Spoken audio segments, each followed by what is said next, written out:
So here we are in sunny California. Think back to a year ago. You were a billionaire who was dabbling in politics, a flash in the pan. There was this woman who was supposed to be coronated, and now everything is backwards. This woman who was supposed to be coronated is fighting Bernie Sanders and in a tie, dead heat here in California. How'd you do it?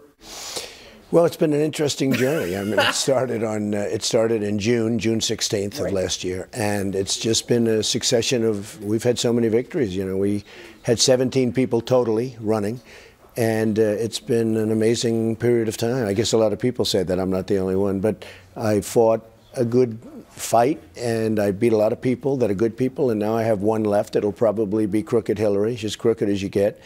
And it'll probably be her, and we're going to see what happens.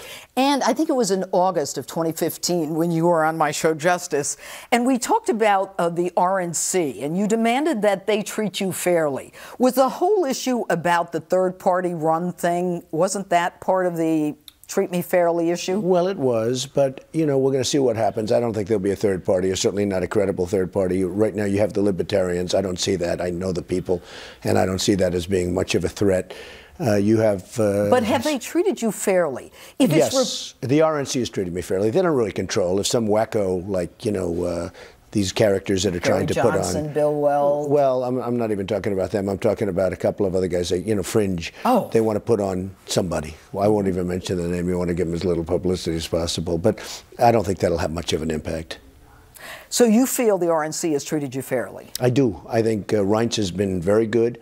I think that, you know, it's not easy. Don't forget, he was looking at 18, and actually it was probably at the highest point, 18 people. Mm-hmm. And they were governors and they were senators. Not everybody agrees with everything I'm doing. I want the wall. I want certain things to happen. A lot of people agree with me. You know, the interesting thing, Jeanine, is that I've gotten right now more votes than anybody in the history of the Republican Party. So I went through the process. We did well in Iowa, and then after that it was just a succession of victories with New Hampshire and South Carolina, everywhere.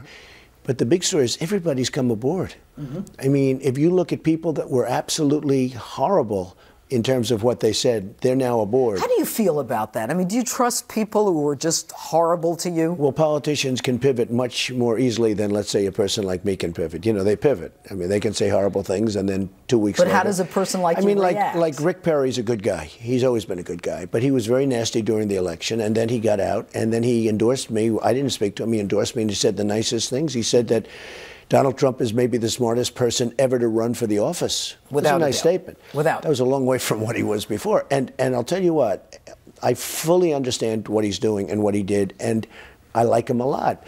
And other people have likewise. You know, they said this was a very heated battle. There are those that say, you would know better maybe than most, but there are those that say it was the most vicious battle for the nomination that any party has ever seen. Over the years, so I don't know. But Donald, over the years, you've kind of dabbled in the idea of, you know, running for president. Is it what you thought it would be? It's more vicious. It's there's more lying and deception than ever. I never thought there'd be this kind of lying. But the lying and deception, the smiling, and then the knife in the back. And I deal with tougher people because the business world at the top they're tougher, but in a certain way they're more honorable. The deceit and the disgusting media, because the media is very dishonest. Not all of it, of course, but so much of it is dishonest. The Washington Post is very, very dishonest. Well, and I want to get to that, but you know, you have been the most accessible candidate in history in terms of the press, and yet you believe that many of them are not treating you fairly. Are you now going to limit your accessibility? No. Look, I will say this. There are some that are really bad. Washington Post is really dishonest, really, really dishonest. Why are they so much against you? Because they think that I, frankly, you want to know the truth, is the person that bought it has a big stake in Amazon, and Amazon's not paying taxes, and I've said openly that they should be paying taxes, and they're also destroying the retail industry throughout the country. I don't care about that, other than it's not a good thing to happen to our country, and I've said it. And they're going to be a monopoly. You look at the department stores, what's happening to them. They're going down the drain because Amazon is becoming a monopoly. And they know, and he bought that as a tool for himself, like a lobbyist. But the Washington Post has 22 reporters on me. There's never a good story. I mean, you know, I could win by the biggest margins in history, and they'll say Donald Trump should have done better. Well, they are a very dishonest group. New York Times is very dishonest. I mean, New York Times is a very dishonest newspaper. I would say the Washington Post is worse. But I'm not talking about they're unfair. I'm talking they're purely dishonest. Things that they know. I mean, as an example, I raised for veterans almost $6 million. And I think more will be coming in, but I raised almost $6 million. I thought that was a positive story. I mean, I paid a lot of it out early, but some came in and we had to vet the situation. Okay, instead of a positive story, think of it, I raised almost it was 5.6 million. I think more is going to come in. Sure. But I gave to many, many groups. You saw me reading the list. Yes. 100,000 here, 250,000, 1 million to one group. Why were you so agitated that day? Because I thought I was treated very unfairly. When you raise, I never thought this is a possibility that could be a bad story. Mm-hmm. That was a terrible story for me. They said, oh, we should have given the money out faster. I get up to make a speech. I say, let's raise some money for the vets. I didn't have any obligation to do it. I get up, I make a speech. I say, let's get some money. I have one friend in the audience. He's a rich guy. He gave $1 million. I have another one that gave, Carl Icahn, gave $500,000. We had great people. They gave money. Ike Perlmutter gave money. But in the end, you won, Donald. No. You think it's a bad story. But I get treated unfairly. Now, I think, here's the good news. I have a speaker that gets, you know, I can fight back a little bit, okay? It's very tough to fight the press when it's very dishonest, but I have a speaker that I can fight back. I think the people, I have had so many letters from the vets and calls to my office and emails and everything you can imagine, tweets. Mm-hmm. I mean, the tweeting has become a big thing. I will say, I have had so many tweets and Facebook where the vets are thanking me so much for what I did. But here's the thing. When you raise $5.6 million and you're excoriated by these people, why wasn't it given fast enough? Why wasn't this? Why wasn't not like you're not running for president? Well, first of all, I had no obligation even to do it. Honestly, from a PR standpoint, I would have been much better if I never did anything. If I never gave all those groups, I gave many, I don't even know how many, but many groups, great groups, I gave them money, a lot of money, you know, more money than they've probably seen. Well, look, they wake up and they get a check for $100,000. Another one gets a check for $250,000. And instead of being treated nicely, I was treated badly. So, do you to ever me, that's think unfair. you can go like this and just say, I'm going to just... Yes, I do. When I'm wrong, I tell you, I can take criticism better than any human being. You can, and I want to talk about that. I was on an airplane with you, your plane. I'll bet it was 15 years ago. And you were sitting next to me, and you were reading, I think it was a New York Times magazine. I have a vivid recollection, and I had already read it. It was a story about you. And I was in politics at the time, and I'm sitting there, and I'm just kind of watching you. There wasn't a grimace. Your brow didn't move. It didn't change your temperament. How'd you get so tough? Well, it's not a question of tough. When I am wrong and they write about it, I can take that better than anybody. I agree with them. I have no problem. But when they write falsely, they write so many false things, and you understand that because I know you did the political thing, and I know you even went against Hillary for a period of time. Yeah, a few weeks. She's a major liar. They talk about foreign policy that Donald Trump wants Japan to get nukes immediately. I don't want that. I want Japan to pay us because we're protecting them. And if they don't pay us, you have to be prepared to walk. And if you walk, they're going to arm. Now, how they're going to arm, that's going to be up to them. But I never say Japan should nuke. But it's so false. But what Hillary is saying about you is that you're a loose cannon. The world order is going to change. You're a fraud. You're a scam. Is she picking up your way of handling campaigning? She's trying to. And tweeting? She's trying to pick it up. But look, Hillary is incompetent. You know that by just look at her past record. Look at Libya. Look at what happened with Benghazi. Look at what happened with so many different things that she's done. Everything she's done. So why do people support her? It's almost out of habit, if you ask me. It's almost out of habit. It's like, why do you keep eating popcorn when it doesn't taste good? Okay? It's like a habit. Boom, boom. and the same thing with her. She's a habit. Okay. And you know what? It's time now. I think people are fed up with the Hillarys of the world. I think they're fed up with Obama, who is one of the worst presidents ever. I think they're fed up when they look at the Iran deal, when they look at the fact that China is just ripping us off in trade, ripping us, Mexico ripping us, or taking all of our companies. And they call you a racist because you want to make America first. Okay, New York Times, quote, "The rise of Donald Trump tracks growing debate on global fascism." And Washington Post, that you just talked about, op-ed, "This is how fascism comes to America." Where's that coming from? I don't get it, but it's a vicious group of people. It's on the left of where I am, and I'm sure where you are. But it's a vicious group of people. And frankly, I have to say, the one thing, they stick together. The Republican conservatives do not stick together. You have a guy like Bill Kristol, who's a total lightweight, but he's out there trying to find an independent candidate. You know, he's out there trying to find an independent candidate. Can't find anybody. What does that tell you about how desperate the establishment is? They're desperate. The Republicans do not stick together the way the Democrats do. And I give them credit for that. I give them credit for that. You look, I mean, even Bernie and Hillary, they're running, but it's a much friendlier battle, certainly, than we had as battles. You know, he doesn't want to talk as much about the emails, although now he's starting to talk about it. She's got a real problem. Look, that's a criminal problem that she's got. She's got a real problem. So, you know, she can talk all she wants, but if the administration is honest, there's no way she can run. Well, look at Petraeus. I mean, he had to pay the price, but okay, for doing much less. It's been said that you are in a movement that people are speaking through you. How is it that a blue blood New York Ivy Leaguer with a silver tongue, it captures the loyalty, the imagination of the working class?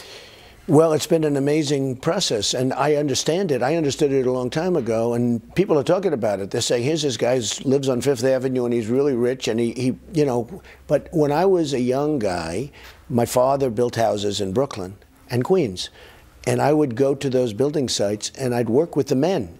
In that case, it was always men. I mean, today it's men and women. You hired but I went, and I was one of the first people to do that, to hire women.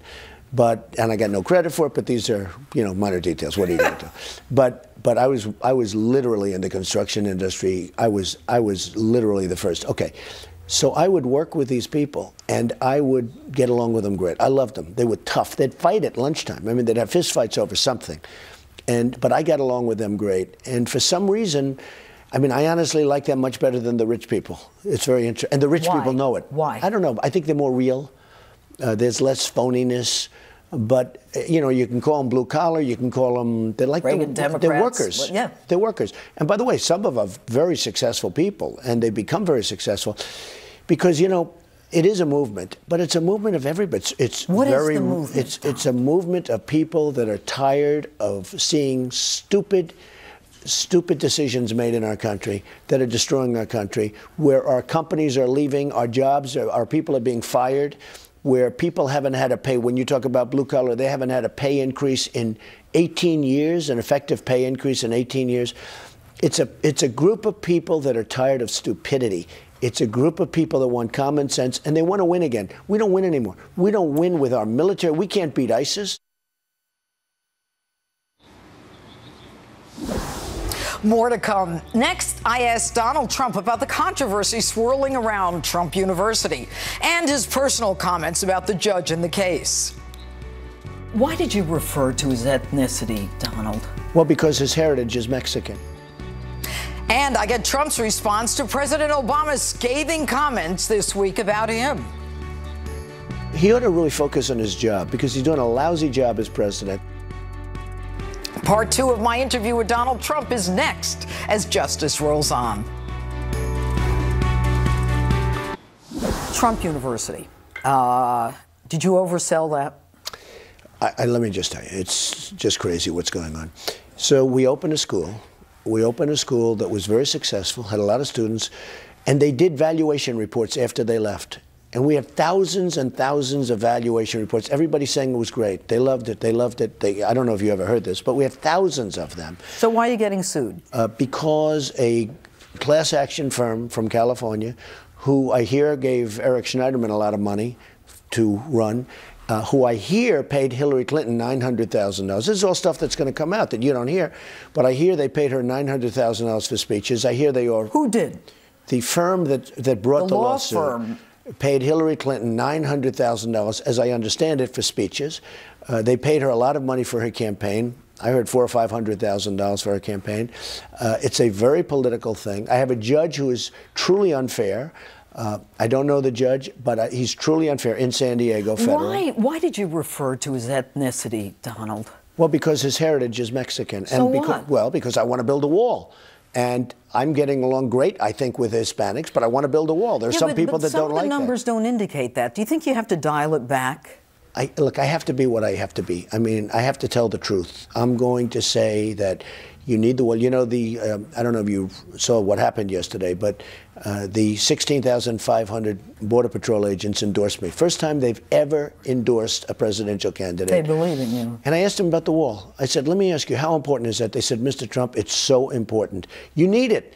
So, you know, people, I can understand people, but he's of Mexican heritage. I hope he's going to be fair, but he's treated me very unfairly. This is a case that should have been won on summary judgment. When you have the people that are suing you saying great things about the course in writing, and sometimes on tape, where they were actually on tape saying great things about, when the person that brought the suit was just dismissed from the case because she was such a bad witness, because she said all these positive things about the course, and she was just dismissed by this judge from the case. Well, if she dismissed him, if she was dismissed, he should have dismissed the whole case. The woman that brought the case, when we got to her deposition, we found her written word saying unbelievably positive things about the school. It was great. She evaluated it as great. She's then on tape. We have a tape where she's saying the most beautiful things about it. Nobody's forcing her. So they go to court and they see the judge and they say, Your Honor, we don't want her to be in the case anymore. So why wouldn't the case be dismissed? Right. The judge dismisses her from the case. And lets the case stand. And lets the case go. Well, he's been so unfair, and I don't want to call out a judge, but he's been so unfair. Now, maybe that'll change. Maybe he'll be fair. I would say he should recuse himself. But Donald, you have a lot of money. Why don't you just pay them off and call it a day? You don't need this. I could have settled this case. I could now settle this case, but I could have settled this case. I chose not to. The reason is when this woman came to us, she wanted $300,000, which would have been $200,000. And they showed me, I said, why would she get that much money? For what? And then they showed me her records. And her records said, evaluation report, loved the school, great, great, great, everything good. I'm not quoting exactly, but everything top, top, top, as though she went to Harvard. Harvard should get such good reviews, okay? And then they showed me a tape of her saying great things about the school. I said, wait a minute, how can you give her money? I said, let the lawsuit proceed. It's the principle. It's the principle. Okay. It would have been cheaper, but it's the principle. Okay, but you would have had a much easier week. But how do you let, whatever. I mean, the sleeves, you're a real beaut. Can I tell when you I what? saw you say that, I mean, I had to laugh. Well, that had to do with the veterans, though, because I've given the veterans so much money and I was criticized for it. Okay, let's talk. You know what that does, though? The one thing that does? People like me, people that have the option of raising $5 or $6 million for veterans and other causes, when they see what I go through by doing a great job, and then what I go through where the crooked Washington Post, which the paper is such a bad paper, it's so dishonest, and the New York Times, they wrote a story about me with women. And the women came out and they, I mean, I was so honored with Roanne and with, you know, the whole. Did you remember her? I did. She was a very nice person. And all of them. I mean, and I was so surprised. You know, and then Donald, they came out. But people Jeanine, who work for you love you. I was in Trump Tower. I asked some guy, how does he treat you? Because he was an employee. He says, he treats us great. And then I said, how's he treat the women? He said, better. Well, you know, two things. So they write this article. It's on the front page of the New York Times, like the top. It looked like the National Enquirer. I know. National Enquirer is better. But it looked like the National Enquirer. Massive picture. And I said, what's this all about? And then I see the women, and I say, why would they say anything bad? And then they all came out and they said, we didn't say. And then the same writer, who should have been fired, by the way, for what he did, because they said that's not what we said. He knows that's not what we meant and implied. Then the same writer writes another story about me a week later that was also a hit. Look, these papers are really dishonest. The media is very dishonest. And I'll tell you, when I find a good journalist, a really fair journalist, I cherish that person because that's a really important profession. I have such respect for a good journalist, but there are very few of them. Why is it that you've got the President of the United States who is coming out and basically saying all these horrible things about you. I've never seen that in history. I mean, this early on, where the guy is coming out and trashing you. Why? Well, he's coming out. He's actually trying not to use my name because he's not supposed to. You know, he ought to really focus on his job because he's doing a lousy job as president. And what he should do is focus on his job and find out why are we losing so many jobs. You know, the number 5% is a total phony number. It's really 20% or close to 20% unemployment. That's just a phony number to make the politicians look good. It's if you look for a job, Jeanine, and you don't find it, and you give up, and you go home, and you go to sleep. You're still unemployed, but you're not a statistic. You're not a statistic, right. Okay? It's a total phony number. And when I get 25 and 30,000 people to my rallies, they're not there just because I'm going to have strong borders and because I'm going to have a strong military. It certainly helps. But they're there because the economy is horrible for them and because these people literally haven't had a pay increase in decades. What kind of pay increase should they get? They should get good pay. Look, we need jobs in this country. When you see Carrier leaving for Mexico, when you see Ford building massive plants all over Mexico, when you see the PGA Tour take out of Miami to Mexico, they took their championship, their World Golf Championship, and they took it to Mexico, which is unsafe, by the way. I mean, you know, they had a tournament in Mexico. People were being mugged and robbed, and all sorts of things were happening. I can't imagine the players are going to be thrilled. But I mean, from my standpoint, I don't care. What I care is they took it from Miami. The people of Miami are incensed. They took it from Miami and they moved it to Mexico City, which has one of the highest crime rates in the world. No doubt. It's going to be very interesting to see how those players feel. Let's talk about the most recent Quinnipiac poll. Your unfavorables around 50, her unfavorables about 50. Who has a better chance of flipping the haters? Do you have a better chance of flipping the Hillary haters to your side, or does she get a better chance of flipping your haters? I think I do, because people know that she's incompetent. People know that she can't do the job. They know one thing about me. I'm very competent. I can do the job. Look, I borrowed $1 million, and it's worth now $10 billion. And I filed all of my documents. I filed with the federal elections, the biggest filing they've ever had. And it talks about this great company that I've built. I built a great company, very little debt, tremendous assets, tremendous. Can you make America great again? I can totally make America great again, and that's why I'm doing it. I mean, it's lovely to be with you, but I'd rather be with you without all the cameras. I mean, to be honest with you, it's doing this isn't fun. Doing campaigning isn't fun, although I think maybe I'm having as good a time as anyone's ever had. But still, it's a lot of work. I'm going from here. I'm going to make a major speech. I have 25,000 people. Everywhere you go, there's 25,000, 30,000 people. By the way, that's the other thing. We have the biggest crowds by far. If you listen, like the other night, I had a crowd of 11,000. Bernie had 3,000 at a different location. They said Bernie Sanders had this massive crowd. With me, it was Donald Trump spoke tonight. Yeah. You know? Let me ask you about Bernie. You're a New Yorker, in your face, you know, tough guy. Why won't you debate Bernie? Well, I was asked the question by Jimmy, and we had a lot of fun. And I said, let the networks put up some money. Mm-hmm.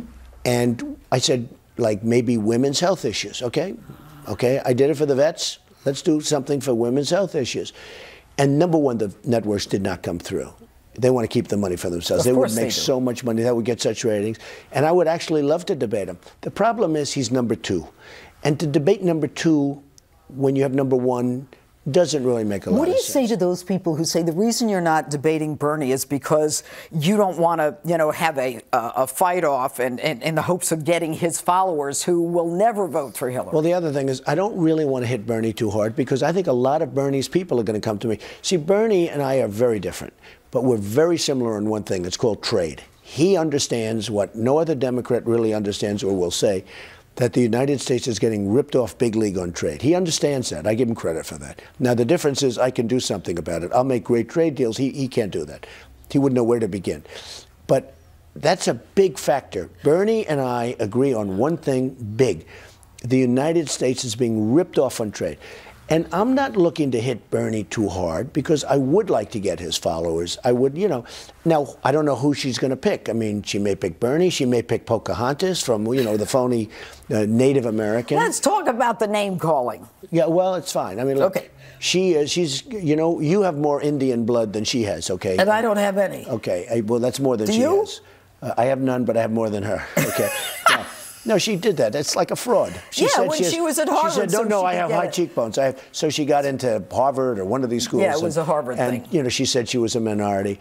That's a fraud. But if she were to run, you're not, I mean, she's no threat at all. I wouldn't mind if she ran. No, I'd like her to run. Yeah. I mean, I'd like her to run. Okay, now, not only have you taken down the establishment, Donald, you discuss things that people only whisper about. All right, you're strong, you're smart, you've got great instincts, you've got great intuition. What do you say to those people who say that, as it relates to foreign policy, that you will just make a decision and not have a cabinet that includes people who don't agree with you? Well, you've known me for a long time. That's not the way I act. I have a lot of people. Ultimately, I'll make the decision, but I'll have a lot of good people. But I get a kick when they say, oh, well, he doesn't have the people that have been there for the last 10 years. Who wants those people? Look at the mess the world is in. We have the migration. We have Syria. We have Iraq as a disaster. We have all these things. There's nothing good. If the politicians never entered office for the last 15 years, that includes Obama and it includes people more than Obama, you wouldn't have the problems that you have today. I mean, just take a look. I always say, if our presidents would have gone to the beach and just gone to the beach and not done anything, we'd be in better shape. Jeanine, the country is a mess. The world is a mess. We helped make the world a mess. Going into Iraq was a disastrous decision, maybe the worst decision ever in the history of our country. Number two, getting out of Iraq the way Obama did it, he didn't have a clue.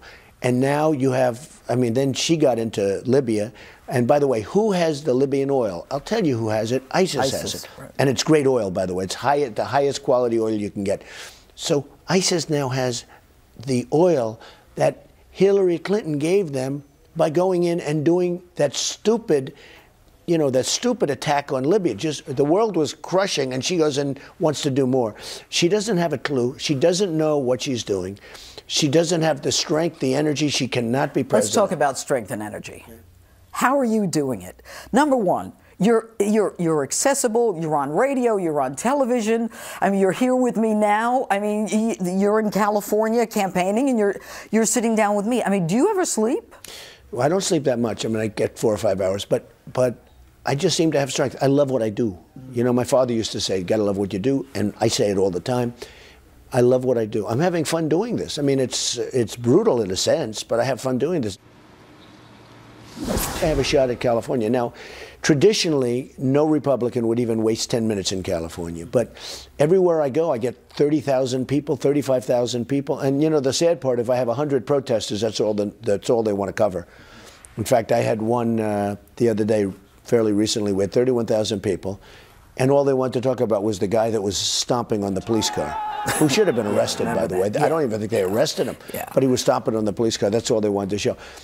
But we get massive crowds, but I'll play to areas of the country that no other Republican can play. For instance, we're going to give California, everybody would say, don't waste your time in California. I have great relationships with the people of California, and I'm going to try for California. I'm going to try for New York. People would say New York and California, forget about it. We're doing great in Pennsylvania, great in Ohio. We have a 4-point lead in Ohio already. Interesting. We're doing, obviously, really well in Florida. That's my second home. New Jersey just came out. We're doing incredible in New Jersey. New Jersey is a place that no Republican would ever go to. Right. And I'm close to winning. So let me ask you this. Over the past year, it's been 1237 is the number. Right. You made it to 1237. You are not only the presumptive nominee, but you're going to be the nominee. And I always told you I would make it. You always said you would. And that's what I mean about the confidence, the instinct, the intuition. Anyway, new number is 260. Right. Electoral College. Okay. All right. You've got to win everything that Mitt Romney won and more. Talking about Ohio, you're 4 points up. You think you need John Kasich? He's one of the guys who hasn't come out and said. Well, I have a good relationship with him. I think, relatively speaking, I have. I mean, I got along with him pretty well during the run, so I had no major problems. Some of them I did. I mean, look, Marco came out and endorsed me the other day, and we didn't have a good relationship, and I respect him for doing it. I appreciate that he did it. But we have, John and I have had a good relationship. We'll have to see what happens. I don't know. How do you get people who trashed you and who hated you to just come around? And, I mean, I don't think you do. Look, there are some that you don't even want. I mean, I had some very tough sessions with some of them. And it's not even honest in some cases if they came around. And you don't even want. You just have to write some people off. You know, you're not going to get everybody. And I don't want everybody. I don't really want. You know who I want? I want the people. That's who I want. But there will be some people who I beat, who I defeated, who are still, you know, licking their wounds. And I understand that. It was a rough race. What's your favorite food? I like food. I would say I like steak, I like pasta, I like many different kinds of food. You know what I think your favorite food is? Tell me. Meatloaf. Well, We used to always meatloaf. heat it up on the plane. Especially my mother's meatloaf, right? Aww. That's right. What can you do for this country? I know you're going to say you can make it great again, but can you bring together the division, the people? I think so. How? I think I can. And I'll tell you what. Barack Obama has been a terrible president, but he's been a tremendous divider. He has divided this country from rich and poor, from black and white. I mean, he has divided this country like no president, in my opinion, almost ever. And number one, we need a cheerleader. I always thought one thing with him. I said, he's unqualified to be president, and Hillary's unqualified. She's unqualified because she has very bad judgment. Hillary has horrible judgment. And Bernie Sanders said that about her. But Obama, I thought, was going to be a great cheerleader, and he turned out to be a very bad cheerleader. The one thing I thought he could do is bring people together, and it turned out to be just the opposite. I will bring people together. Thank you, Donald Thank Trump. you. Thank you.